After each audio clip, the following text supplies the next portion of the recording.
bamwe biyoroheje abandi biyoroshye uruhu rw'intama, ariko nyamara mu mitima yabo ari ibirura. Umuhanzi rwose yaririmbye neza ati, ubihorere bavuge kuko abakwasamiye bose ntabwo babashobora, ahubwo Uwiteka wenyine niwe ubabumba iminwa.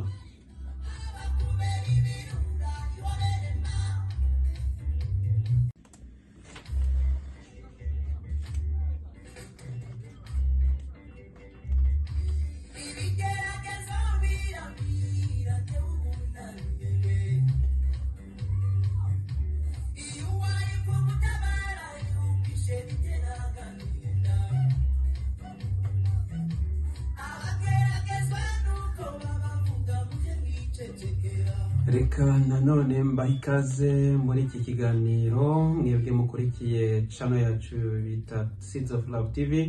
Ni umunsi mwiza, ngira ngo hari umwe wese ameze neza.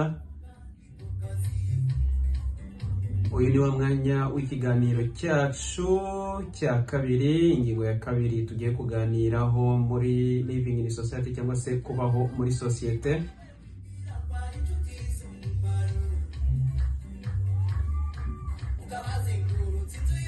Ni mbibutsa yuko ubushize twabasanze kubaho ari ingenzi mu buzima bwacu kandi tukabana neza nta kibazo. Niba tugiranye ikosa tukicarana tukaganira aho kugira ngo tugende tubitse inzika.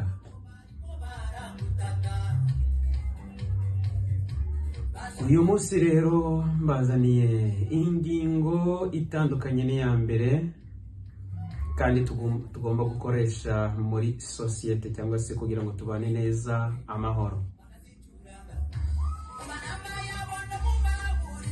Murumva indirimbo natangije, nubwo iri hirya cyane ariko ntekereza ko muri kuyumva. Ni indirimbo ya Silas, ni umusore rwose, niba ari umusore niba ari umupapa murambabarira, ariko ni indirimbo yaciye ibintu bigacika bitewe n'uko yaririmbwe cyangwa se n'uburyo yagiye ayiririmba hirya no hino mu bitaramo yagiye akora muri ADPR niho asengera. Ni indirimbo ikomeye cyane, irimo amagambo akomeye cyane kandi ntekereza ko twayifashisha no mu kubaho muri societe. Niyo mpamvu nayizanye kugira ngo iduhereze ubutumwa. Reka nongere nyisubize inyuma ahari wenda twongere tuyumve maze twinjire mu kiganiro neza.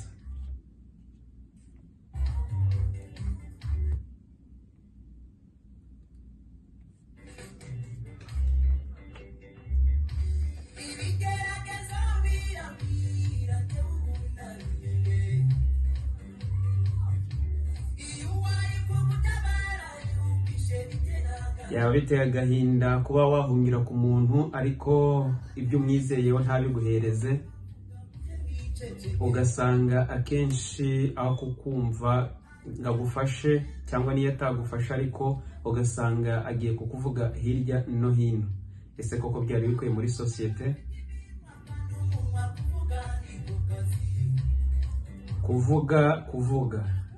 Ingingo yacu uyu munsi iravuga ngo ururimi. Ntago ari ururimi rw'Ikinyarwanda, ntago ari ururimi rw'Icyongereza, nta nubwo ari ururimi rundi, ahubwo ni ururimi rudufasha kuvuga urudutunze mu kanwa kacu. Hari igihe rimwe na rimwe rero usanga umuntu ukamugisha inama kugira ngo akunganire mu buzima, ariko akakumva yanakumva akakubwira inama ari ukukubeshya cyangwa se ari ukukwikiza mu muve mu maso, ariko nyuma wamara kugenda akabibwira inshuti ye, ya nshuti ye ikabibwira inshuti ye, ya nshuti ye ikabibwira inshuti ye, ugasanga ya nkuru yagiye hirya no hino ikazakugarukaho waratambutse ku muntu. Akajya rimwe na rimwe bakureba ijisho bitewe n'uko utambutse kubera inkuru yawe yagiye hirya no hino. Rero niyo mpamvu kubaho muri societe tukabana neza, niba umuntu agusanze akagusangana ubushobozi bwawe bwo kugira ngo umugire inama, ari byiza ko wamubikira ayo mabanga. Turaza kureba ibihamya bikeya rero dusanga mu bitabo twizereramo, kandi ntekereza ko ari igitabo cyinshi kirimo ibintu byinshi benshi twizereramo hafi isi yose, aricyo Bibiliya. Twumve ese iki gitabo abantu bizereramo cyavuze iki ku rurimi. Uru rurimi rwacu dutunze ese hari rufite ubushobozi bumeze gute?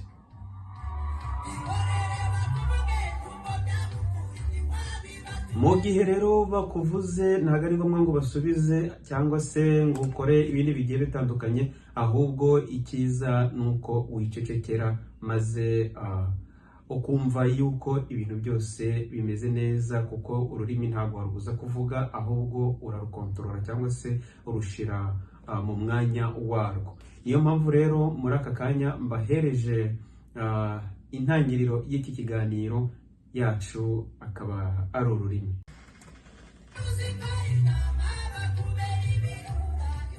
Reka turebe rero ingingo yacu ya mbere, turayisanga mu gice cya 18. Ni igitabo cyanditswe na Salomo cy'imigani, igice cya 18 ku murongo waho wa 21. Twumve ururimi ese Bibiliya iruvugaho iki. Haranditse ngo ururimi nirwo rwica kandi nirwo rukiza, abarukunda bazatungwa n'icyo ruzana. Mu yandi magambo, ururimi rushobora kugukiza cyangwa se rukakwica. Rushobora kutakwica ariko rukica mugenzi wawe. Ese ahari ururimi rwacu cyangwa se urwanjye n'urwawe turukoresha dute? Bantu mukunda gutongana, bantu mukunda kurwana, mutotesha amagambo, ugasanga umuntu ari kumubwira amagambo mabi ateye ubwoba. Njya nkunda kubibona no kuri social media kenshi. Njya mbibona kenshi ahatandukanye, ugasanga umuntu afashe kamera ye cyangwa telefone ye atangiye gutongana, atongana na mugenzi we. Ibintu rero bijya bikunda kubaho cyane, ariko umunyamigani ariwe Salomo aravuze ngo ururimi nirwo rwica kandi ni narwo rukiza, abarukunda bazatungwa n'ibyo ruzana. Rero turebe koko niba ururimi rwacu turugenga neza. Undi muntu wabivuzeho neza ni uwo bita Yakobo. Mu gitabo cya Yakobo ni igice cyaho cya 3, yavuze amagambo agiye atandukanye agaragaza inkongi. Ni inkongi ikomeye cyane, ndetse bagiye babigereranya n'ururimi rwacu. Iyo turukoresheje nabi dushobora gutwika agasozi. Urugero rwiza, uzafate abantu 5 cyangwa 6, ubwira umuntu umwe ibintu ushaka kubabwira, ariko uwa kabiri ntabyumve. Noneho ubwire wa wundi wa mbere ubibwiye, abihereza wa muntu nawe mwongorere abimubwire, na wa wundi wabibwiye yongera abwira undi, gutyo bongorerana, umwe atari kumva ibyo bari kuvuga. Iyi nkuru izajya kugera ku wa nyuma yongeye guhinduka, yahindutse rwose atari byo wamubwiye. Niyo mpamvu rero tugomba gufata ururimi rwacu neza. Yakobo yabigereranyije gute rero? Yakobo igice cya 3 ku murongo waho wa 5 ati n'ururimi narwo niko ruri, ni urugingo ruto rukirarira ibikomeye.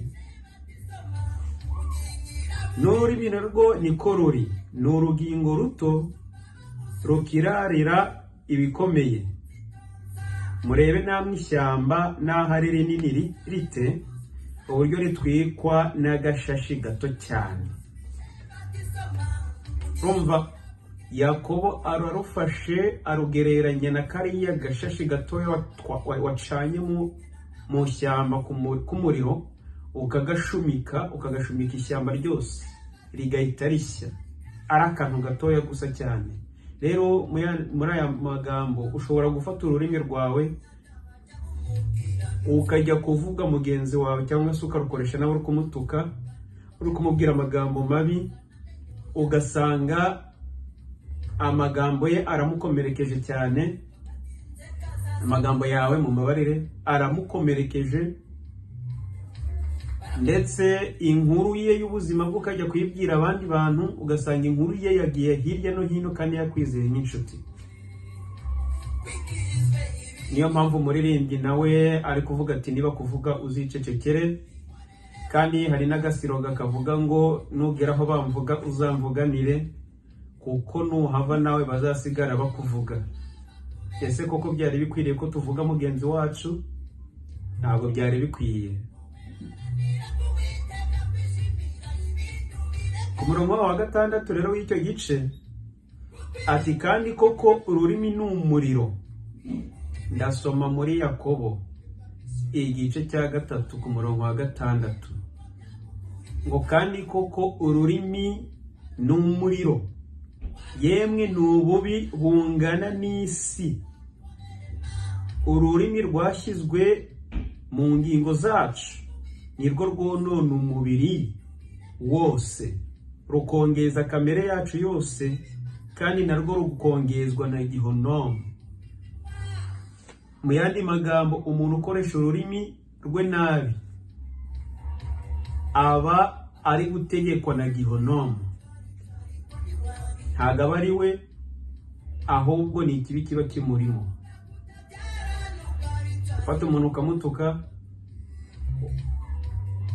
ukajya kumunegura, ukamuvuga hirya no hino ngo nuko yakugishije inama cyangwa amenye ibyo ari gukora cyangwa ibyo ari gucamo, ukamuvuga nabi,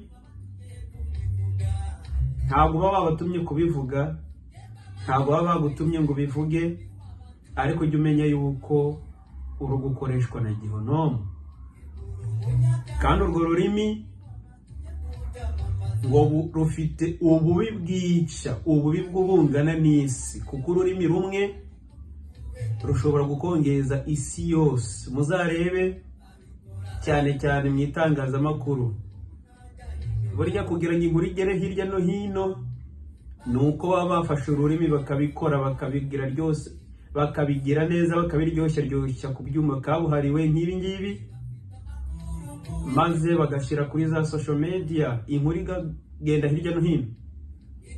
No mu rusesero rwacu niko bimeze. Iyo ufashe ururimi nubwo utakoresha ibyuma, ariko ukabwira mugenzi wawe ibya mugenzi wawe, inkuru iragenda ikamamara, kuko nawe ntazabiceceka.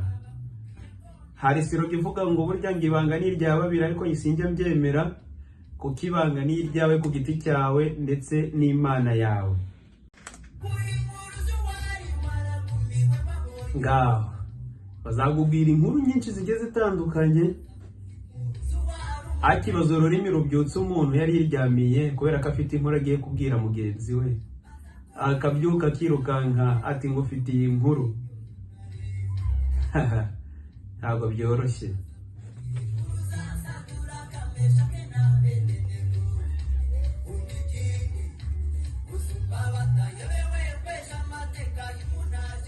Bazakuvuga, ariko ntabwo bazaba bayobewe yuko igihe kimwe ibintu bizagenda neza.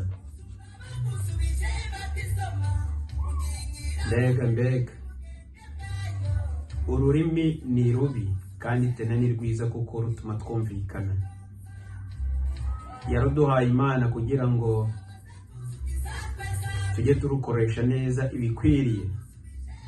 Nubona hari umuntu ubabaye, wimuvuga, ahubwo mufasha uko ushoboye, kandi burya ngo n'akaboko k'ibumoso niko akamenye ka k'iburyo kafashije. Niba rero umufashije, ntabwo aba akubwiye ngo ujye kumuvuga ngo nuko wamufashije, cyangwa se ngo nuko ari guca muri situation itamworoheye ngo nurangiza ujye kumuvuga. Ntabwo ari byo rwose. Ahubwo ca bugufi umusengere niba nta bushobozi ufite bwo kumufasha, weho agannye kugira ngo umufashe. Hari impamvu Imana ibibyemeye kugira ngo agusange akubwire amabanga ye, cyangwa se hari impamvu ubo hanyuze ukabona ibyo ari gucamo ukabona bitamworoheye. Haba hari impamvu. ni ivugabutumwa Imana ibikohereje kugira ngo ugire icyo umufasha, ntabwo ari ukumuvuga hirya no hino. Nubwo byaba ari ukuri ibyo bakuvuga byose, weho uvugwa kandi ntawe utavugwa, ariko ujye wicecekera. Bamwe biyoroheje, abandi biyoroshye uruhu rw'intama, ariko nyamara mu mitima yabo ari ibirura. Umuhanzi rwose yaririmbye neza ati, ubihorere bavuge kuko abakwasamiye bose ntabwo babashobora, ahubwo Uwiteka wenyine niwe ubabumba iminwa.